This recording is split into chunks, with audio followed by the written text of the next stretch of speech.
Oh yeah. Got it. Got her. Oh, my head's in the turbo. We can't do that. We gotta get some good action going here. I had a good intro planned for this. That's what she said. How's it going again, my sexy subscribers? Anybody who's not subscribed, make sure you do subscribe down below. And to anybody new to the channel, this is my 1996 Toyota Supra. Before this whole video starts, I do want to include that this Supra did only cost me $19,000 Canadian, and it did start life as a twin-turbo 6-speed Supra. Now there are two major companies I have to thank for this build. One being AFR AutoWorks, right here. They did the cage work and the exhaust work and the tuning of the car. And Powerhouse Racing for hooking me up with a lot of nice Supra parts. If you guys are really interested in 2JZ parts that kind of stand out really well, you gotta check out Powerhouse Racing. So a little bit of history about the car before I get into what you guys actually came here to hear, and which is how I make my living. So this did start off as a budget build. The car did start off as a twin turbo 6-speed at one point in its life, and it's been through a couple changes since then. I did like to enjoy it as a street car once upon a time, and it was great, it was fun. I kept it stock for a whole entire year before I decided to modify it. My first time modifying it, I did do a Powerhouse Racing single turbo kit, their street torque kit, did a small fuel system, and I did a piggyback ECU, which I tuned myself, and wouldn't have been an issue because I just tuned the air fuels, except the, I had the hiccups. Except for the fact that the wideband gauge that I was using was totally out to lunch. So that's why I have this block on the floor over here, and it has a cracked #1 piston on it. And that's how we started this whole build series on YouTube. It was my lifetime super project build. I started it like 2.5 years ago now. And that was just me replacing the short block and upgrading a couple things in the fuel system. So I eventually got to where it was on the dyno, which was made 450 wheel horsepower on 18 pounds of boost or something like that, and it was a really fun street car.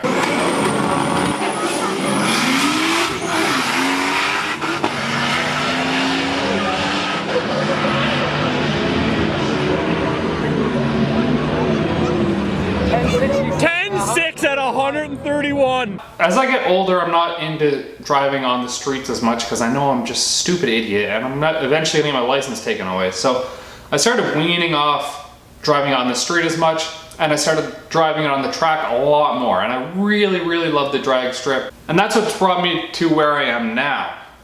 Essentially, it's still a stock bottom end. It's got a nice big turbo on it.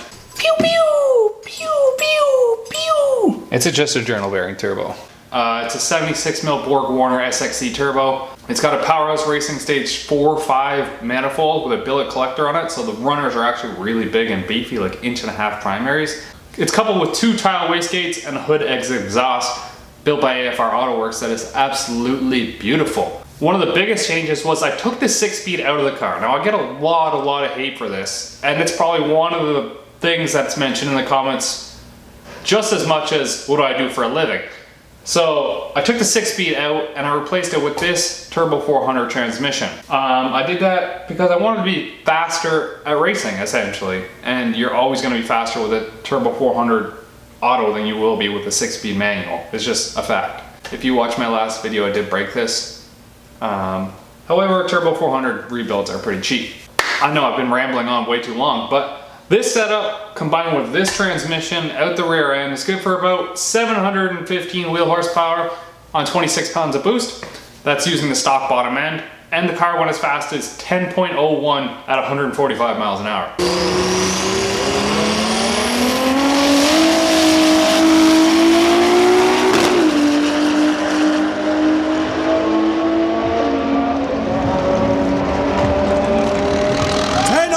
144. Which is very disappointing because it was a 9-second Supra build.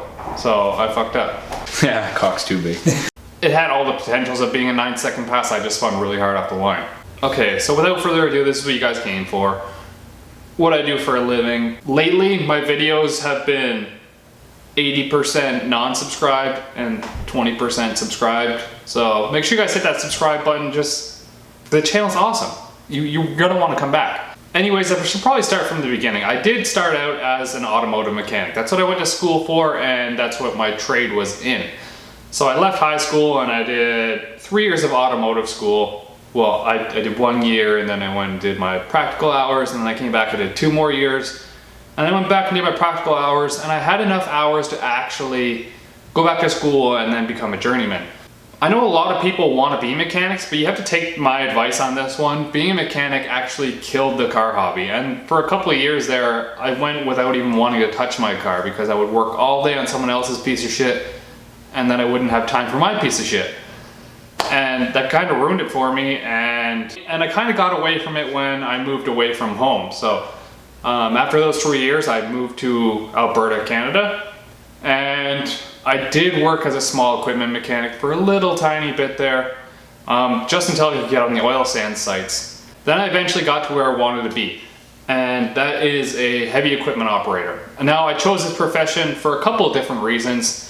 The main one being it's not automotive, and I can go to work all day and still come home and be like, okay, I want to work on my car for a little tiny bit. We drive some of the world's biggest dump trucks. If you guys don't know what I'm talking about or what the scale I'm talking about is, if you stood on top of my shoulders, we might be as tall as one of the tires. It's like a house on wheels.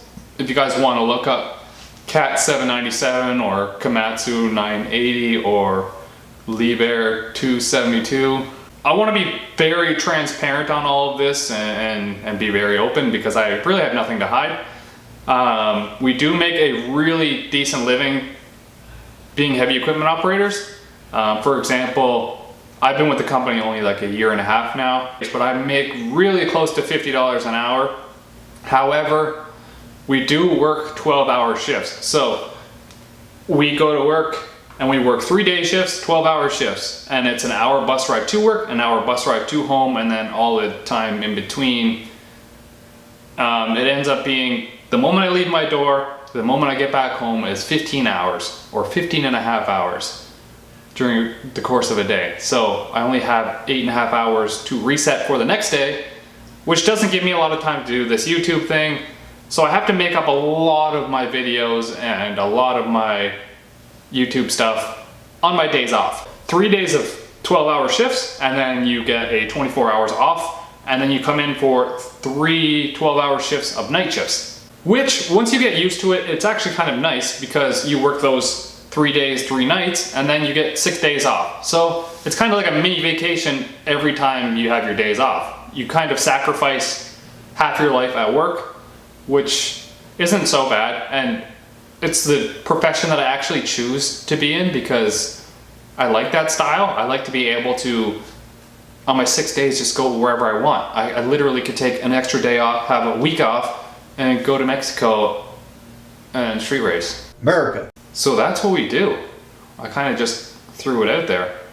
And if you do the math of 12-hour shifts every day at $50 an hour times half of the year, you kind of get a rough estimate of what I do make in a year, which is kind of rough because we get all kinds of like little tiny bonuses, and then there's vacation time and this and that and double time, and you see where I'm going with this. I guess a couple of you guys are going to say YouTube, but YouTube doesn't really make that much revenue, especially compared to my actual job. Like I can go in for an overtime shift of work and it's double time, so like $100 an hour.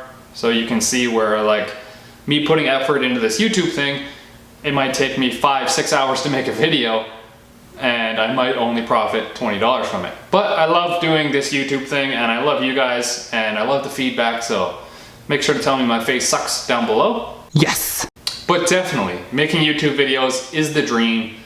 That's what I would love to do full-time permanently. It's just not practical, especially where we live. So on top of making all this money that you think I have, this town is actually an oil town. Essentially what that means is the cost of living is astronomical.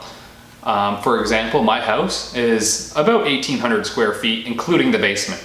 So it's got an upstairs, main level, and then basement, which is about total 1,800 feet. It's got 4 smaller-ish bedrooms, like 13 by 12 maybe.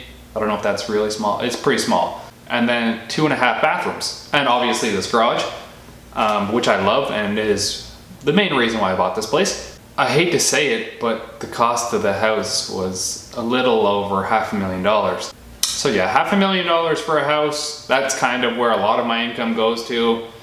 And then obviously the rest I can play with. Yes! So yeah, it's not just daddy's money or mommy's money or you got this money from here or you're a spoiled little kid. I'm actually 26 years old.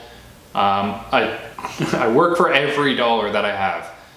And nobody in my family is really wealthy at all. And I've never grown up with a lot of money either. So I kind of know what a dollar's worth and I really appreciate it. And I guess trolls on the internet just like to say, okay, daddy's money bought you a Supra. No, it didn't. I wish. All right, that's it. That's the short of my life.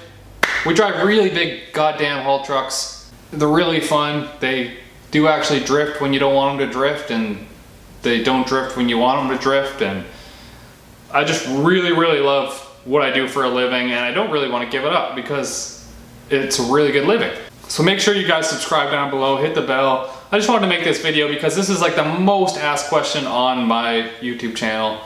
And peace, easy.